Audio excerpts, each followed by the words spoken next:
Almost every single soul on this planet is dealing with some form of post-traumatic stress disorder, or in comic parlance, PTSD. This isn't just the fight or flight response to tragedy or the war trauma that veterans suffer from. That's the well-known and documented form of PTSD. There's also an epidemic hidden within the world. This unknown form of PTSD, which is the focus of an upcoming mastermind group I'll be running, is so rampant that almost everyone has it. It results from the unpleasant situations that we all have to deal with, ones that we may forget about consciously, but not subconsciously. PTSD stems from millennia of hurt, too. Its essence is in us from human history. It's normal and even healthy to be terrified when your life or someone else's is in danger. Your fear triggers a fight or flight response that floods your body with adrenaline, temporarily giving you enhanced strength and heightened reflexes for dealing with the threat. But once the threat is past, you may experience emotional aftershocks. This is the classic form of PTSD that therapists and psychiatrists recognize. A client, I'll call him Jerry for purposes here, once told me of his son-in-law Mike's near-death experience when they were working together in construction. On the job one day, Jerry heard Mike screaming for help across the site.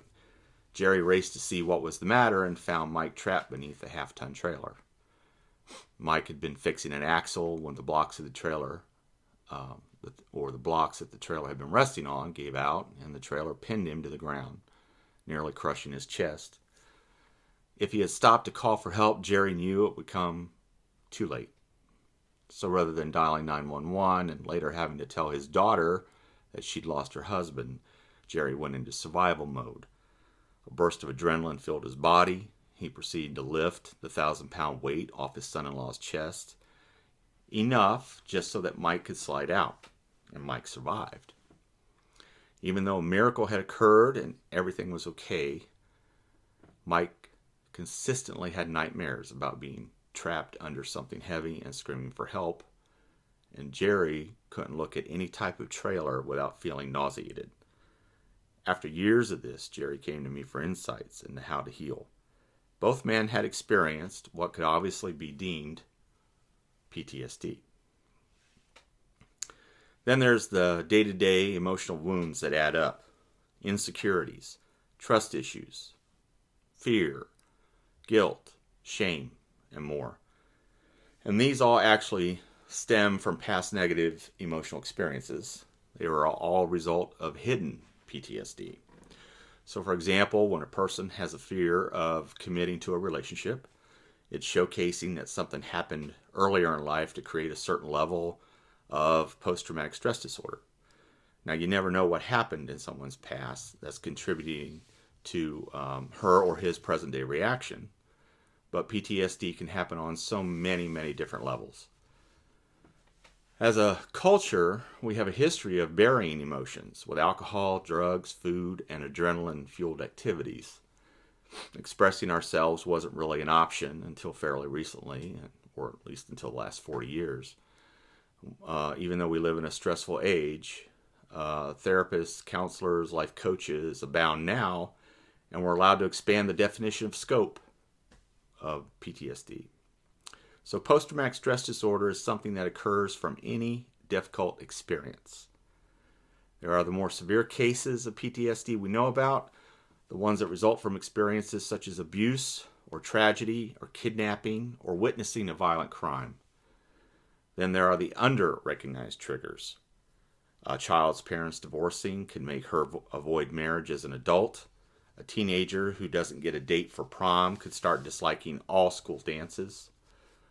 Turbulence on a plane ride could lead a person to never want to fly again. I've heard many, many stories about food poisoning contracted at restaurants that lead people to squirm in their seats every time they drive by one of the chain's locations. Other triggers include getting fired from a job, breaking up with a girlfriend or boyfriend, small fender benders that don't even result in injuries, or a moment in life when you feel like you failed at something. There are no limitations to what can cause PTSD. A client once told me that she hadn't been able to eat green beans and meatloaf since adolescence because it had been forced on her when she was a teenager at a boarding school. I've also had a lot of women clients afraid to conceive after enduring difficult pregnancies. These are all forms of PTSD, too. Yet even in today's modern times of self-help and therapy and emotional understanding, society isn't ready to refer to any of these under-recognized triggers as PTSD-inducing. And we have health professionals mostly reserving the term post-traumatic stress disorder for life or death experiences, while this ignores hundreds, if not thousands, of other incidences that alter the way someone experiences life. That's what PTSD does. No matter the scale, it negatively influences the choices we make and it changes the fabric of who we are. One trigger that's all too rarely spoken about is illness. Many people develop PTSD just from having the flu or just being sick for 2 weeks, or never mind chronic fatigue for 3 months, or neurological problems for years. The experience of these symptoms is one part of the story.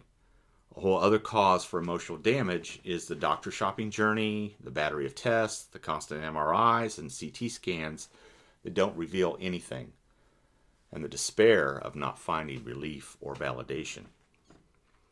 So PTSD tends to pile up on top of itself. Once you've been sick for any period of time and you start believing your body is letting you down, and you're lost in a non-diagnosis or a misdiagnosis or a diagnosis that leads to no healing, and the financial strains start to build, and maybe you feel your hold slipping on your career or relationships, it makes you a likely candidate for a unique composition of post-traumatic stress disorders. PTSD is a very real response to the illnesses of a loved one, too. So if you're watching someone lose his or her vitality and cease to be able to perform the same role that he or she once did in your life, that can make you feel vulnerable and powerless. Overextending yourself to care for someone can be taxing. Even if your loved one recovers, the moment they later sound groggy or develop a benign sniffle, it can dredge up those old fears and make you feel you're reliving that dark time. It's possible to have PTSD and not even realize it. If it originates from one of those subconscious memories that you may experience, unexplained feelings of avoidance, or you may shut down in certain circumstances and not know why. Perhaps you find yourself driven to overeat sweets or seek out adrenaline rush activities. Or maybe people have given you the upsetting labels of touchy, prickly, fragile, wounded, anal, or oversensitive. These are all signs that something once happened or happened over an extended period to bring about a reaction now. The medical establishment doesn't truly know yet what PTSD is, and it doesn't know PTSD's range, and it doesn't know how it occurs. Post-traumatic stress disorder, in its true definition, is the experience of lingering negative feelings that result from any adverse encounter and that limit a person in any way. These feelings include fear, doubt, insecurity, worry, concern, panic, avoidance, anger, hostility, hypervigilance, irritability, distractedness, self-loathing, abandonment, defensiveness, agitation, sadness, frustration, resentment, cynicism, shame, invisibility, voicelessness, powerlessness, vulnerability, loss of confidence, lack of self-worth, and trust. In this mastermind group, you'll get answers and healing. You are not beholden to the unpleasant parts of your personal history. You are not destined to relive the same patterns of trauma over and over again. The people who have hurt you do not hold the power to haunt you for the rest of your life. The mishaps and chronic stresses do not have to define you. There is a way forward. With the right emotional energy clearings, nutritional, and soul healing support, you can reclaim your vitality and go back to fully living your life. Think of it like working with a computer that's become bogged down with viruses, old files, and outdated software.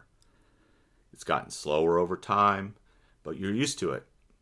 So if your niece came to visit and decided to run an antivirus scan, to download your old files onto an external hard drive, and to update all your software, you'd be astonished at how much faster and more efficiently your computer could operate. Plus, you'd have so much more storage space available. That's what it can be like when you rid your mind and consciousness of subtle PTSD wounds.